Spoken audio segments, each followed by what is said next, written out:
Good evening, everyone. This is Sanjay Khare. Again, today we will discuss about career prospects in medical and engineering. काफ़ी लोगों से बातें बराबर होती जा रही हैं। पिछले एक हफ्ते से हम रोज़ लगभग बातें कर रहे हैं करियर के बारे में, मेडिकल के बारे में, इंजीनियरिंग के बारे में और भी अदर करियर्स के बारे में कि 6th-12th में बच्चे क्या करें, कैसे कराएं। Those who are online may comment here. Those who can hear me, if there is any problem in voice, then please comment. फिर हम बात करेंगे, डिस्कस करेंगे कि हम लोग कैसे मेडिकल और इंजीनियरिंग के करियर प्रॉस्पेक्ट्स क्या क्या हैं। डॉक्टर बनना, इंजीनियर बनना बहुत बड़ा ख्वाब होता है बच्चों का, हमारे पेरेंट्स का भी। बहुत सारे गार्जियन भी सोचते हैं कि भाई बच्चे को चलो इंजीनियर बना देते हैं, करियर में एक बार उसकी सब चीज़ें सेट हो जाएंगी, then it will be good. So important is, hello, those who are online can comment here and I will answer simultaneously. Those who want to ask anything related to this topic, they can ask in comment and we will discuss it further. तो important चीज़ क्या आती है? बहुत सारे सवाल guardian के आते रहे हैं हमेशा से बार बार। एक बड़ा इम्पॉर्टेंट सवाल आया करता था गार्जियन का और अभी भी आ रहा है कि भाई प्राइवेट कॉलेज से अगर हम इंजीनियरिंग करा दें तो फिर कैसा करियर है।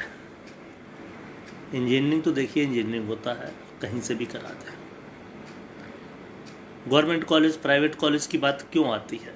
क्यों एम्प्लॉयर सोचता है कि गवर्नमेंट कॉलेज का बच्चा या प्राइवेट कॉलेज का बच्चा कौन सा लेना चाहिए? क्यों वो एक कैंपस प्लेसमेंट के लिए टेस्ट कराते हैं? क्यों वो आईआईटी प्रेफर करते हैं? क्योंकि अल्टीमेटली हर किसी को चाहिए होता है कि जो भी एम्प्लॉई हो वो एक अच्छा एम्प्लॉई हो, जिसके अंदर स्किल सेट हो और उसे कम से कम सिखा करके अच्छे से अच्छे आउटपुट ले आ सके उस एम्प्लॉय से। तो सिखाना कम पड़े, ट्रेनिंग कम देनी पड़े, जल्दी से जल्दी लड़का ग्रैस्प कर ले चीज़ों को और वो एम्प्लॉयबल हो जाए और आराम से काम कर ले। रिपोर्ट्स क्या बताती हैं?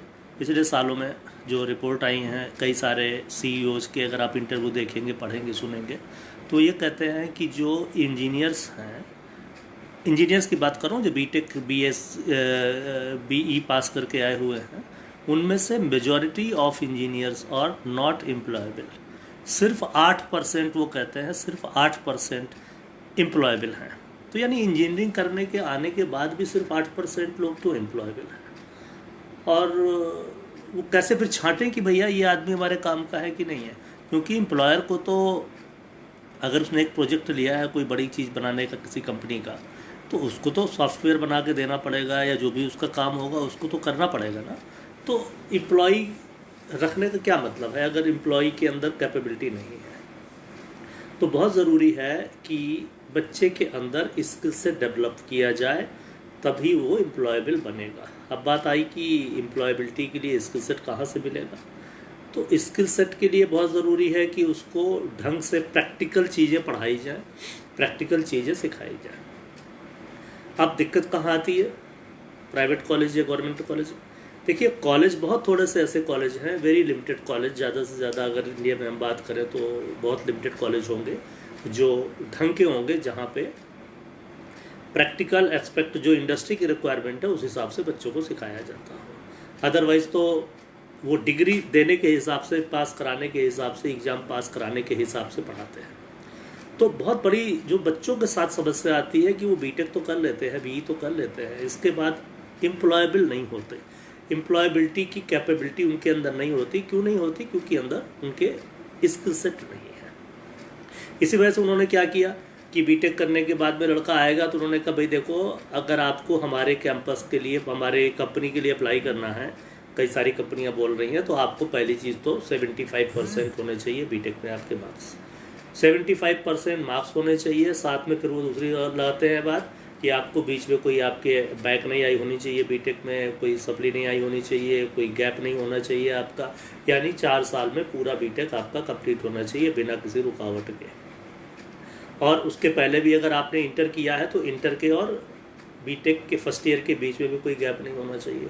यानी हाई स्कूल, इंटर और बीटेक 2 साल 9-10 के, फिर 2 साल तुरंत कंटिन्यूएशन में 11-12 के, और तुरंत फिर बीटेक के। यानी कंटिन्यूएशन में 10th 12th और बीटेक होना चाहिए। दूसरी चीज़ उन्होंने क्या मांगी है, 10th में और 12th में फर्स्ट डिवीज़न होना चाहिए। तो बहुत सारे बच्चे तो उसी में छट जाते हैं कि कहीं किसी एक चीज़ में भी अगर उनके मार्क्स कम हो गए, 10th में कम हो गए या 12th में कम हो गए या बीटेक में कम हो गए, या कहीं बीच में गैप आ गया। कई बार हम क्या कराते हैं, बच्चे ने 12th किया, फिर वो कोचिंग पढ़ रहा है, 2 साल IIT की तैयारी कर रहा है। अब वो तैयारी कर रहा है, सिलेक्ट हो गया तो भी ठीक है, नहीं हुआ तो गैप तो आ ही गया ना उसके करियर में। तो this gap should not be there, क्योंकि आगे चल के जब उसको जॉब के लिए जाना है, काम के लिए जाना है, तो सब जगह सवाल आएगा कि भाई क्या बच्चे के पास कोई गैप रहा है क्या बीच में। तो gap should not be there. तो अब क्या करें, एम्प्लॉयबिलिटी के हिसाब से बच्चे को अगर पढ़ना है तो फिर उसको तो स्किल से डेवलप करना पड़ेगा, उसके अंदर टेक्निकल स्किल होनी चाहिए। अब वो लोग क्या करते हैं, कैंपस प्लेसमेंट में हो या बाद में भी ओपन कैंपस में हो, ऑफ कैंपस में, वो करते क्या है, वो लोग टेस्ट लेंगे। एक तो कम्युनिकेशन स्किल देखी जाती है, दूसरा टेक्निकल स्किल देखी जाती है, उसकी मेंटल एबिलिटी का टेस्ट करते हैं वो कुल मिलाकर, जो तमाम सारे सब्जेक्ट को लेकर के। तो basically they want to know कि क्या बच्चे के अंदर कैपेबिलिटी है, टेक्निकल कैपेबिलिटी है, समझ सकता है, या बस इंजीनियरिंग करके आ गया है। तो अब हमें एम्प्लॉयबिलिटी के हिसाब से ही, क्योंकि वो बहुत ज़्यादा राउंड ले करके छाँटबीन के वो ग्रुप डिस्कशन भी कराएंगे, पर्सनल इंटरव्यू भी कराएंगे, क्योंकि देखिए भीड़ है, भीड़ में से अब आप देख रहे हो लगभग हमारे पास 15 लाख सीटें इंजीनियरिंग की हैं टोटल, अगर हम इंडिया में देखेंगे। अब आउट ऑफ 15 लाख में से लगभग 7 लाख, 8 लाख, 9 लाख लड़का तो हर साल बाहर आ ही रहा होता है। अब 8-9 लाख लड़के के लिए हर साल एम्प्लॉयमेंट के लिए भी मुश्किल, इतना आसान तो नहीं है। तो अब सवाल होता है कि इनको एम्प्लॉयबल अगर लड़का होगा तभी उसको जॉब मिलेगी। कैंपस प्लेसमेंट तो हर कॉलेज में कैंपस वाले आते भी नहीं हैं, कैंपस वाले आएंगे भी तो छोटे छोटी जगहों पर वो मार्केटिंग की जॉब के लिए आ जाएंगे। तो अब कोई लड़का अगर इंजीनियरिंग कर रहा है तो फिर तो उसको अपनी फील्ड में जाना चाहिए ना। तो उसको सबसे पहले समझना ये चाहिए हमें कि इंजीनियरिंग के करियर प्रोस्पेक्ट्स क्या है। आज का टॉपिक है हमारा मेडिकल और इंजीनियरिंग करियर प्रोस्पेक्ट्स। तो करियर कैसे बनेगा, बीटेक की डिग्री या एमसीए की डिग्री या बीई की डिग्री लेने से तो काम चलने वाला नहीं है। खाली स्केलेबिलिटी, उसके अंदर स्किल होनी चाहिए, उसके अंदर कैपेबिलिटी होनी चाहिए, वो कैसे डेवलप होगी। तो फिर सवाल वहीं से आ जाएगा वापस स्क्वायर वन कि हमें ज्वाइन कहाँ कराना चाहिए, कौन से कॉलेज में जाना चाहिए, कैसे जाना चाहिए। तो फिर सबसे पहले तो एक जो इम्पॉर्टेंट चीज़ आती है सबसे ज़्यादा, जो बहुत ज़रूरी है, कि बच्चे के अंदर बचपन से ही हमें डिसिप्लिन लाने की ज़रूरत है। जब तक बच्चे सेल्फ डिसिप्लिन नहीं होंगे, इंटरनली मोटिवेटेड नहीं होंगे, उनको कोई आगे ग्रो नहीं करा सकता है। कॉलेज में ठोकने पीटने भर से काम तो नहीं चलने वाला है, क्योंकि अंदर से बच्चे के अंदर स्किल डेवलप करने की खुद से इच्छा होनी चाहिए। बहुत सारे बच्चे ऐसे होते हैं जो फर्स्ट ईयर से ही प्रोजेक्ट बनाना शुरू कर देते हैं इंजीनियरिंग में जाके, और वो 3rd ईयर 4th ईयर तक पहुंचने के पहले ही उनकी 4-4 जगह जॉब लग गई होती है। क्यों? क्योंकि उन्होंने अपनी फील्ड में कुछ अच्छा करा होता है और वो कोशिश कर रहे होते हैं। तो अब कौन से इंजीनियरिंग कॉलेज में जाना चाहिए? प्राइवेट कॉलेज में। बहुत सारे प्राइवेट कॉलेज हैं हिंदुस्तान में, मेजॉरिटी में तो आप समझ लीजिए 90% तो प्राइवेट कॉलेज ही होंगे। अब उन प्राइवेट कॉलेज की हालत क्या है? कहीं फैकल्टी नहीं है, फैकल्टी भी है तो स्किल्ड फैकल्टी नहीं है, क्वालिफाइड लोग नहीं हैं, प्रैक्टिकल लैब्स नहीं हैं। बस उन्हें तो ये होता है फीस लो, एडमिशन लो और बस पढ़ा दो, रिजल्ट दे दो और काम खत्म हो गया। तो हमें चूज़ करना पड़ेगा कि कौन से, अगर प्राइवेट कॉलेज में भी जाना है ना, तो अच्छे जो प्राइवेट कॉलेज हैं वो तो जेईई के थ्रू ही होंगे, डीम्ड यूनिवर्सिटी जितनी भी हैं। अब ऐसे ही कई सारे गार्जियन पूछते हैं कि भाई ठीक है, वो तो नॉर्मली ऐसे ही जाते हैं, किसी इंजीनियरिंग कॉलेज में एडमिशन करा देते हैं, बच्चा बीटेक कर लेगा, फिर तो आगे देखेंगे क्या होता है। तो ऐसा तो देखिए कराने से कुछ होने वाला है नहीं। तो उसके लिए क्या करना चाहिए कि बच्चे को शुरू से ही एक अच्छे जगह से कोशिश करनी चाहिए कि जहाँ पे ढंग का कॉलेज हो, जिनका हिस्ट्री ठीक हो, जो कैंपस प्लेसमेंट वगैरह करा रहे हों कॉलेजेस, जिनके सीनियर बच्चे जो पुराने बैचेस के हों वो अच्छी जगह पे गए हों, तो तब तो हम देख सकते हैं कि ये कॉलेज ठीक है। अदरवाइज़ तो अगर कॉलेज में कैपेबिलिटी नहीं है, वो कुछ करते ही नहीं है, सिर्फ पैसे कमाने के लिए बैठे हैं, बच्चे में कोई स्किल सेट भी डेवलप नहीं करा रहे हैं, तो उस कॉलेज में एडमिशन कराने का कोई मतलब नहीं है। तो अब कौन से कॉलेज में जाएं, अच्छे कॉलेज में अगर जाना है तो फिर निश्चित सी बात है कि वही कॉम्पिटिटिव एग्ज़ाम दे के बच्चे को जाना पड़ेगा। अब कंपटीशन क्वालिफाई करना पड़ेगा तो उसके लिए तो भाई पढ़ाई करनी पड़ेगी, बिना पढ़े तो कुछ होने वाला नहीं है। अब आप देखते हो, तो पहले भी हम बात कर चुके हैं, स्टेट इंजीनियरिंग एंट्रेंस होते हैं। स्टेट इंजीनियरिंग एंट्रेंस में भी अगर बच्चा अच्छी रैंक लेकर के आता है तो उसको स्टेट लेवल के अच्छे इंजीनियरिंग कॉलेज मिल जाते हैं। अगर वो जेई के थ्रू जाता है तो उसको ऑल इंडिया रैंक के काफ़ी अच्छे कॉलेज मिल जाते हैं। भाई आईआईटी ना सही तो कम से कम एनआईटी से तो कर ले, या कहीं किसी अच्छे जो रैंकिंग वाले कॉलेज हैं, जीएन जो government funded technical institute GFTI है, वहाँ से कर ले, या किसी और जगह से जो स्टेट के अच्छे कॉलेज हैं कम से कम वहाँ से कर ले। तो उसके लिए तो सबसे पहले बच्चे को ना 9th स्टैंडर्ड से ही बहुत सीरियस होना पड़ेगा। पेरेंट्स को ज़्यादा, बच्चा तो वही है, अगर पेरेंट्स होंगे तो बच्चा हो, तो पेरेंट्स को खुद को ध्यान देने की ज़रूरत है, अपने आप को समझने की ज़रूरत है कि बच्चे को हम कहाँ पे एडमिशन कराएं। क्योंकि जब तक हम बच्चे के बारे में नहीं सोचेंगे कि बच्चे का एडमिशन कहाँ पे कराएं, वो बच्चा तो नहीं कर पाएगा ना, क्योंकि उसको तो पता ही नहीं है। तो हमें घूम फिर के बात यही आएगी कि हमें उसको नीट के लिए या जेई के लिए, अगर इंजीनियरिंग में है तो बच्चे को जेई के लिए जाना पड़ेगा और उसको तैयारी करनी पड़ेगी कि वो कैसे जाए और किसी अच्छे कॉलेज को ज्वाइन करे। तो उसके लिए आपको मैं पहले भी बताया, मैंने कई बार जब बातें हुई हैं कि जेई के लिए उसके जो एग्ज़ाम होता है जेई का, उसमें 75 क्वेश्चंस आते हैं। जेई दो स्टेप का एग्ज़ाम होता है, एक होता है जेई मेन और दूसरा होता है उसके बाद जेई एडवांस। तो पहले बच्चा जब जेई मेन पास कर लेता है, जब लगभग 15 लाख के आसपास बच्चे जेई मेन में बैठते हैं, तो 15 लाख बच्चों में से बच्चों को सिलेक्ट होकर के लगभग वो 2.5 लाख के आसपास, 25,000 के आसपास बच्चों को वो सिलेक्ट करवाते हैं, कि 25,000 बच्चे तक वो लगभग सिलेक्ट करवाते हैं, जो बच्चे सिलेक्ट होकर के जाते हैं और वो आराम से प्री एग्ज़ाम में जब सिलेक्ट हो जाते हैं तब वो फिर मेन में पहुंचते हैं। तो अब मेन एग्ज़ाम में पहुंचने के लिए बच्चे को क्या करना पड़ेगा? मेन एग्ज़ाम में पहुंचने के लिए पहले उसको जेई मेन पास करके, जब पास करेगा तब वो एडवांस में पहुंचेगा। अब मेन पास करने के लिए क्या करना पड़ेगा? उसको जो 75 क्वेश्चंस आते हैं ना, फिजिक्स केमिस्ट्री और मैथ के, उनको सॉल्व करना सीखना पड़ेगा। तो या तो वो जेई मेन पास करे, तब उसको एनआईटीज में या गवर्नमेंट फंडेड इंस्टीट्यूट्स में या जीएफटीआई में जेई मेन की रैंक से कॉलेज मिलते हैं और आराम से बच्चा किसी अच्छे इंजीनियरिंग कॉलेज में पहुंच सकता है। या फिर दूसरा तरीका क्या होगा? स्टेट लेवल का जो एग्ज़ाम होता है, जैसे स्टेट इंजीनियरिंग एंट्रेंस एग्ज़ाम होते हैं या कहीं कॉमन एंट्रेंस टेस्ट होते हैं, उन एग्ज़ाम को अच्छी रैंक के साथ बच्चा क्वालिफाई करे और अच्छी मेरिट आएगी तो उसको स्टेट के इंजीनियरिंग कॉलेज मिल सकते हैं। और जब उसको अच्छे इंजीनियरिंग कॉलेज स्टेट के मिल जाते हैं तो फिर वो आराम से कर सकता है। तो अब सवाल आया कि स्टेट इंजीनियरिंग कॉलेज में क्या आता है, तो वहाँ पे भी फिजिक्स केमिस्ट्री और मैथमेटिक्स का ही पेपर आता है, और जेई मेन में भी फिजिक्स केमिस्ट्री मैथमेटिक्स का पेपर आता है। तो बच्चे को क्या करना चाहिए? बच्चे को जब वो 9th स्टैंडर्ड से है तभी से पढ़ाई शुरू कर देनी चाहिए। वेरी फोकस्ड अप्रोच, सब्जेक्ट को कंसेप्चुअली क्लियर करते हुए पढ़ना चाहिए। उसके लिए हमने जैसे सनसाइन एजुकेशन हमारा है, तो sunshineeducation.org जो हमारी वेबसाइट है, उस पर बहुत सारे हमने टेस्ट फ्री अवेलेबल कराए हैं, मटेरियल काफ़ी फ्री अवेलेबल कराया है। इसके अलावा कुछ पेड भी हैं जो बहुत सस्ते में है, जिस पे हम साल भर की फ़ीस बहुत 15,000 करीब ले रहे हैं, जिसमें हम पूरा इंजीनियरिंग का या मेडिकल की तैयारी कर लेते हैं। तो बच्चा उसको ज्वाइन कर सकता है और अपनी तैयारी अच्छे से कर सकता है, साथ में बोर्ड के एग्ज़ाम के साथ साथ, और बोर्ड के साथ ही वो इंजीनियरिंग की तैयारी करने के बाद में आराम से सिलेक्ट होकर के स्टेट इंजीनियरिंग एंट्रेंस को या जेई मेन को क्वालिफाई करने के बाद में वो आराम से पहुंच सकता है और किसी अच्छे इंजीनियरिंग कॉलेज को ज्वाइन कर सकता है। इंजीनियरिंग का मतलब ये नहीं है कि बस हमने इंजीनियरिंग कॉलेज में एडमिशन ले लिया, क्योंकि देखिए आगे चल के क्या होने वाला है, आगे चल के तो उसका स्किल सेट चेक होने वाला है, पर्सनालिटी ट्रेट चेक होने वाला है। अब बच्चे को लैंग्वेज इसकी सीखनी पड़ेगी, उसको अपनी पर्सनालिटी इंप्रूव करनी पड़ेगी। तो personal grooming is very important actually. जब तक पर्सनल ग्रूमिंग नहीं होगी किसी बच्चे की तो फिर तो दिक्कत वाली बात है। तो पर्सनल ग्रूमिंग के लिए, क्योंकि मैं देख रहा हूँ बहुत सारे इंजीनियरिंग कॉलेज हैं, बच्चे जहाँ से बीटेक करके आ रहे हैं, हमारे हर स्टेट में इंजीनियरिंग कॉलेज काफ़ी सारे खुले हुए हैं। अब उन बच्चों में एक जनरल नॉर्मल एटिकेट तो है नहीं। अब जब तक देखिए बच्चे के अंदर एटिकेट नहीं होंगे तो फिर तो बहुत बड़ी प्रॉब्लम होगी।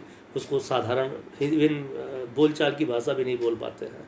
सामान्य इंट्रोडक्शन देने को बात कर दो, अगर जो एक बड़ा नॉर्मल सवाल होता है, दुनिया में सब जगह इंटरव्यू पूछा जाता है कि टेल मी अबाउट योरसेल्फ, तो वो बता पाना भी बड़ा मुश्किल है बच्चों को।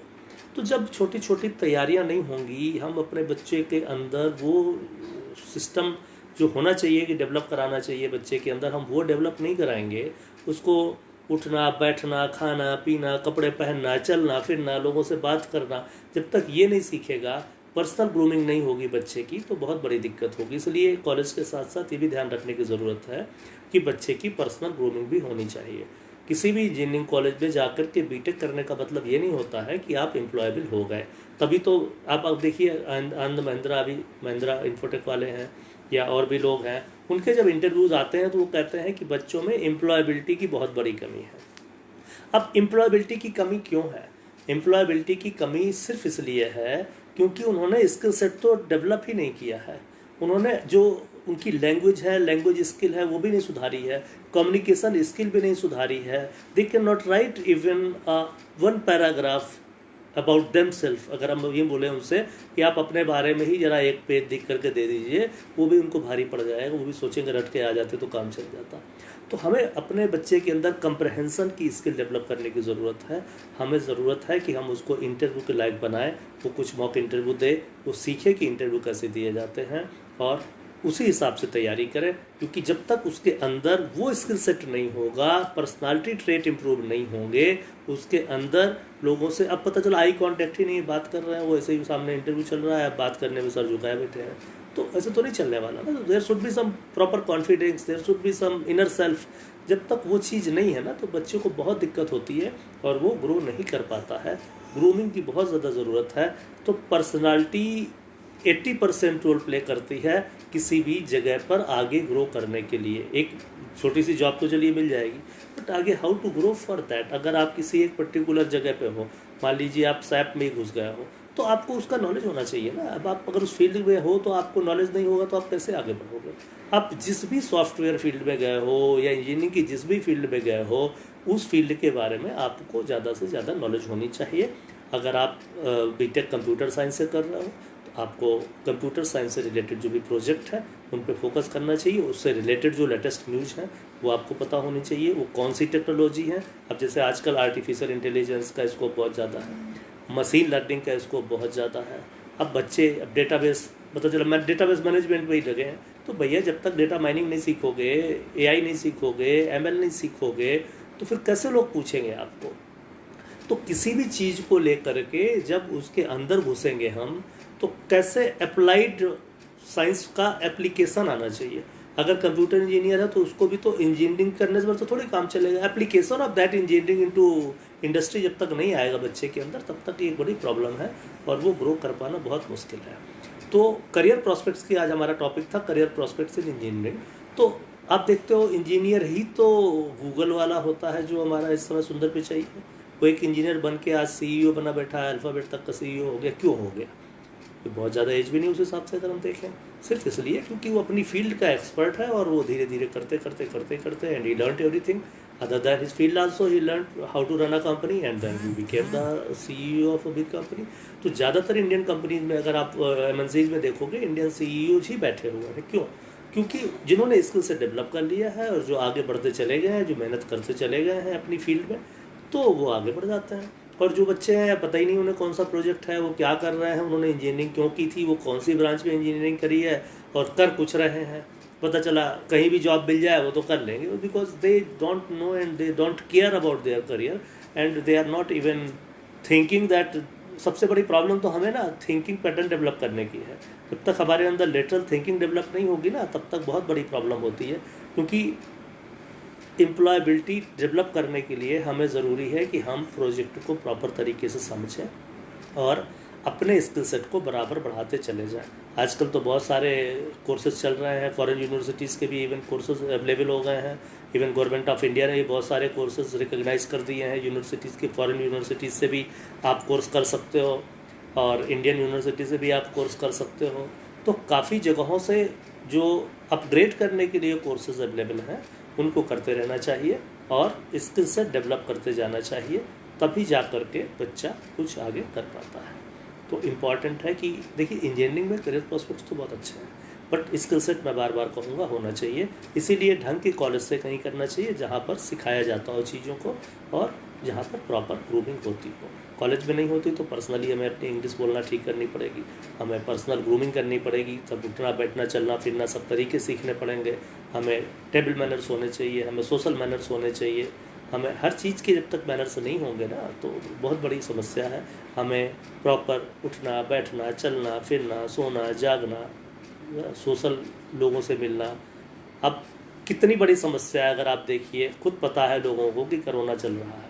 अब कोरोना की वजह से लोगों को गवर्नमेंट पीछे पड़ रही है, पुलिस को पीछे पड़ना पड़ रहा है कि अपने घर में बैठो, लोग घूमने जा रहे हैं। तो अगर उनका ब्रेन डेवलप होता तो ये सब कर रहे होते क्या?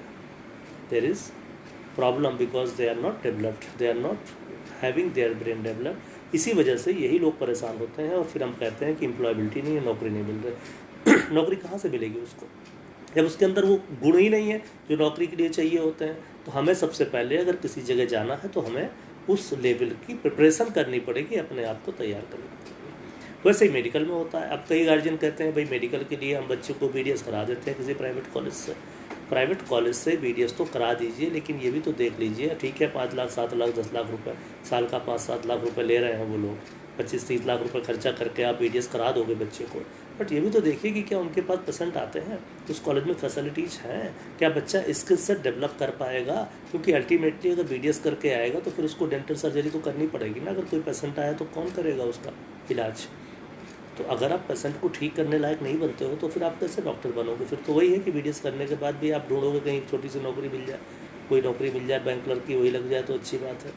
तो हमें एक अच्छी जगह से कहीं ना कहीं BTech कराना पड़ेगा, या अच्छी जगह से हमें BDS या कोई भी जो भी डिग्री हम मेडिकल की कराना चाहें, BA MS हो या जो भी कराएं, MBBS कराएं, अच्छी जगह से करानी पड़ेगी। क्योंकि BDS के बहुत सारे मशरूमिंग इस समय पोजीशन है, बहुत सारे कॉलेज खुले हुए हैं, लेकिन स्किल सेट बिल्कुल डेवलप नहीं है जहाँ पर, और बच्चों को कुछ भी नहीं सिखाया जा रहा है। इवन बच्चे MBBS करके भी आ रहे हैं, MD करके भी, MDS करके आ रहे हैं, BDS कर लेते हैं फिर MDS कर लेते हैं और उनको भी कुछ नहीं आता है।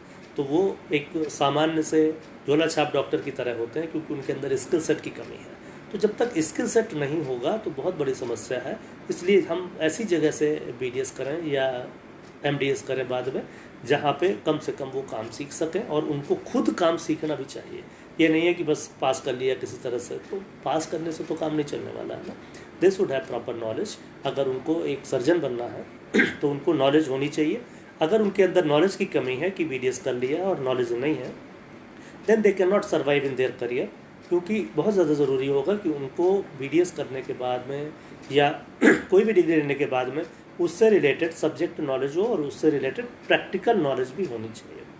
तो करियर तो मेडिकल में और इंजीनियरिंग में बहुत अच्छा है। BDS वाले लोग कई हज़ार रुपये रोज़ कमा रहे हैं लाखों रुपए कमा रहे हैं। मतलब हालत तो ये है कि 10 लाख 15 लाख 20 लाख का महीना भी लोग कमा रहे हैं, जो अच्छे हैं। कुछ ऐसे हैं जो शायद अपनी दुकान का किराया भी नहीं निकाल पाते हैं क्लिनिक का। क्यों? क्योंकि स्किल सेट का फ़र्क है। एक बार पेशेंट आया और उसके दांत में कोई तकलीफ थी, पता चला ठीक ही नहीं कर पा रहे हैं, कर ही नहीं पा रहे हैं, तो कैसे कोई आएगा? अगर हम आयुर्वेद की फील्ड में भी देखें, आयुर्वेद की फील्ड में भी बहुत अच्छा चल रहा है, काफ़ी अच्छा लोग कर रहे हैं, they are doing very good in their career. लेकिन नॉलेज होनी चाहिए ना, उस फील्ड की भी फिर नॉलेज होनी चाहिए आपको। मैं देख रहा हूँ बॉम्बे में भी मैंने देखे कई हॉस्पिटल्स हैं जो आयुर्वेद के डॉक्टर हैं, बड़ा अच्छा कर रहे हैं। इवन बहुत जगहों पे कर रहे हैं। इवन होम्योपैथी में भी आप देखिए कुछ लोग हैं, तो जैसे डॉक्टर बत्रा का होम्योपैथिक क्लिनिक है, they are doing very good because they are having knowledge, subject knowledge भी है, और उन्होंने पेशेंट को ट्रीट करना प्रॉपर तरीके से शुरू किया, इस वजह से वो अच्छा कर पा रहे हैं। तो डिपेंड करेगा कि मेडिकल फील्ड में जाइए, फिर मेडिकल में जाना है तो फिर क्या करना पड़ेगा। अगर अच्छे से पढ़ाई करनी है तो फिर तो एक ही सॉल्यूशन है कि नीट एग्ज़ाम पास करिए। अब नीट एग्ज़ाम पास करने के लिए तो भाई देखो मेहनत करनी पड़ेगी, क्योंकि गवर्नमेंट कॉलेज हो या प्राइवेट कॉलेज हो रैंक से ही मिलने वाला है। तो अब नीट एग्ज़ाम में क्वालिफाई करना पड़ेगा, उसके लिए फिजिक्स केमिस्ट्री मैथमेटिक्स या नहीं बायोलॉजी, अगर नीट के लिए जाना है तो PCB उसका फिजिक्स केमिस्ट्री बायोलॉजी काफ़ी अच्छा उसका स्कोर होना चाहिए। तो जब फिजिक्स केमिस्ट्री बायोलॉजी में 180 क्वेश्चंस आते हैं नीट में, अब 180 क्वेश्चंस को सही करने के लिए बच्चों को क्या करना पड़ेगा? तो उसके लिए भी हमने बोला कि 9th स्टैंडर्ड से ही सनशाइन एजुकेशन का फ्री अवेलेबल है मोबाइल एप्लीकेशन, उस पर आप जाइए, आराम से इनरोल करिए और इसके बाद में कुछ टेस्ट देना शुरू करिए। अगर आपको लगता है अच्छा है और आप कुछ कर सकते हो तो फिर धीरे धीरे करके आप क्या करोगे, फिर धीरे धीरे करके आपको उस तैयारी करनी पड़ेगी और आप मेडिकल के लिए या इंजीनियरिंग के लिए जो भी है आप उसमें जाइए, ऐप में अपने पहुंचिए और ऐप में जा कर के आप आराम से देखते जा सकते हैं। तो सनशाइन एजुकेशन की वेबसाइट पे चले जाइए www.sunshineeducation.org, या आप उसमें चले जाइए सनशाइन एजुकेशन की वेबसाइट में जाइए, या फिर आप क्या करेंगे, दूसरा तरीका क्या निकाल सकते हैं, आप वेबसाइट में जा सकते हैं। वेबसाइट में अगर आपको लग रहा है कि कर सकते हो और आप अच्छा कर पा रहे हो तो बहुत अच्छी बात है, आप उसमें करते चले जाइए। और आपको अगर लग रहा है कि मोबाइल ऐप में आप अच्छा कर सकते हो तो आप मोबाइल ऐप में करते चले जाइए। तो नीट एग्ज़ाम जो होता है ना, नीट एग्ज़ाम में कुछ नहीं होने वाला है, 180 क्वेश्चन हैं। अब आउट ऑफ 180 क्वेश्चन हम कैसे तरीका निकालें कि हम कम से कम 150 सवालों को सही कर लें। तो फिजिक्स के, केमिस्ट्री के 45 क्वेश्चन आने और 90 क्वेश्चन बायोलॉजी के आने। तो टोटल 180 क्वेश्चंस में जो बच्चा 150 क्वेश्चन सही कर सकता है उसका तो आराम से एमबीबीएस में गवर्नमेंट कॉलेज में एडमिशन मिल जाता है। And for that what is required, उसके लिए रिक्वायर्ड है कि हम शुरू से प्रैक्टिस करें, शुरू से तैयारी करें फिजिक्स केमिस्ट्री बायोलॉजी की, और अच्छे से एग्ज़ाम दें, और एग्ज़ाम देने के बाद में आराम से हम सेलेक्ट होकर के चले जाएँ और गवर्नमेंट कॉलेज ज्वाइन कर लें। तो उसके लिए आराम से आप पहुंच सकते हैं। और सनशाइन एजुकेशन ने वेबसाइट और मोबाइल एप्लीकेशन दोनों अवेलेबल हैं। www.sunshineeducation.org में जाइए और उसमें डेमो टेस्ट भी अवेलेबल है, या आप सनशाइन एजुकेशन के मोबाइल एप्लीकेशन में जाइए और उसमें भी सारे टेस्ट अवेलेबल हैं, मटेरियल अवेलेबल है, वीडियोज़ अवेलेबल हैं, उसको आराम से दीजिए और सीखते जाइए और आराम से डॉक्टर बन जाइए या इंजीनियर बन जाइए। तो करियर तो अच्छे हैं, बट उसके लिए तैयारी करनी पड़ेगी। अगर अच्छे कॉलेज से करना है तो फिर तरीका मैंने बता दिया आपको, आराम से जाइए और सिलेक्ट हो जाइए। और किसी घटिया कॉलेज से करेंगे तो फिर मुश्किल